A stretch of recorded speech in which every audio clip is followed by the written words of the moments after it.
নমস্কার বন্ধুরা, welcome to Shampa's kitchen. শম্পার রান্নাঘরে আপনাদের সকলকে স্বাগত জানাই।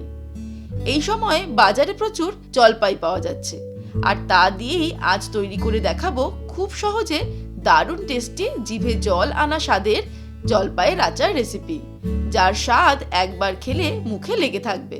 শীতের দুপুরে যার কোনো জবাব নেই। তাহলে চলুন শুরু করি। সবার প্রথমে আমি 1 কেজি পরিমাণে জলপাই নিয়ে নিয়েছি। জলপাইগুলোকে বোটা ছাড়িয়ে ভালো করে ধুয়ে জলটাকে ঝরিয়ে নিয়েছি। এবারে জলপাইগুলোকে কেটে নেব। এইভাবে জলপাইগুলোকে দুদিকে কেটে নেব।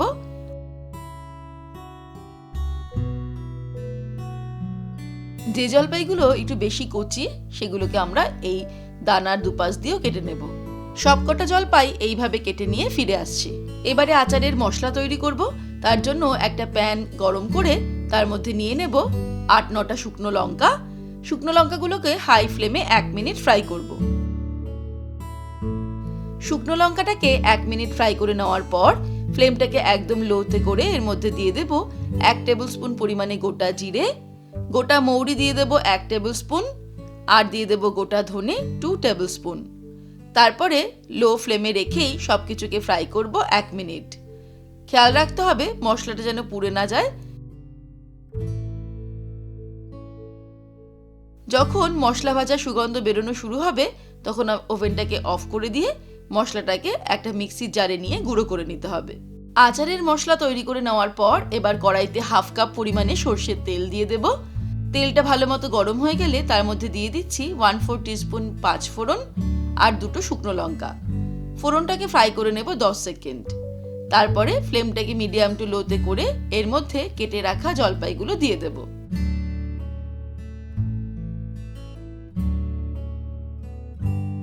দিয়ে দেব 1 টিস্পুন নুন।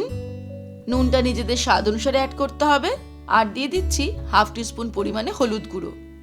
তারপরে নুন আর হলুদ দেওয়ার পরে সবকিছুকে নাড়তে নাড়তে ভালো করে মিক্স করতে করতে এটাকে রান্না করব 2 মিনিট। 2 মিনিট নাড়াচাড়া করতে করতেই জলপাই কিন্তু প্রায় সিদ্ধ হয়ে গেছে, কারণ জলপাই খুব তাড়াতাড়ি সিদ্ধ হয়ে যায়। এবার এর মধ্যে অ্যাড করে দেব গুড়।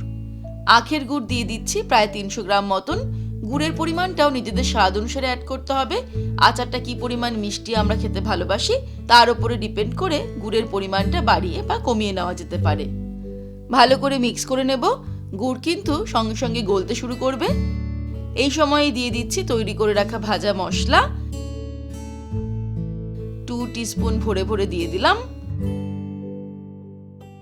তারপর ওভেনটাকে হাইতে করে এটাকে জাস্ট নাড়াচাড়া করে নেব 1 থেকে 2 মিনিট। আচারের কালারটা যদি একটু লালচে করতে হয় তাহলে কিন্তু এর মধ্যে Kashmiri red chilli powder add করা যেতে পারে।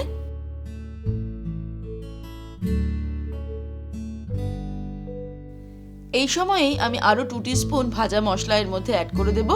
তারপর নাড়াচাড়া করতে করতে আরো মিনিট খানেক রান্না করে নেব। আমি যেহেতু এখানে অল্প পরিমাণে আচার তৈরি করছি তাই কোনো প্রিজারভেটিভ অ্যাড করলাম না, কিন্তু বেশি পরিমাণে আচার তৈরি করে সংরক্ষণ করতে হলে এর মধ্যে 1/2 কাপ মতন ভিনিগার অ্যাড করতে হবে। তাহলে বেশি দিন পর্যন্ত আচারটা ভালো থাকবে। 1 মিনিট নাড়াচাড়া করে আমি ওভেনটাকে অফ করে দিলাম।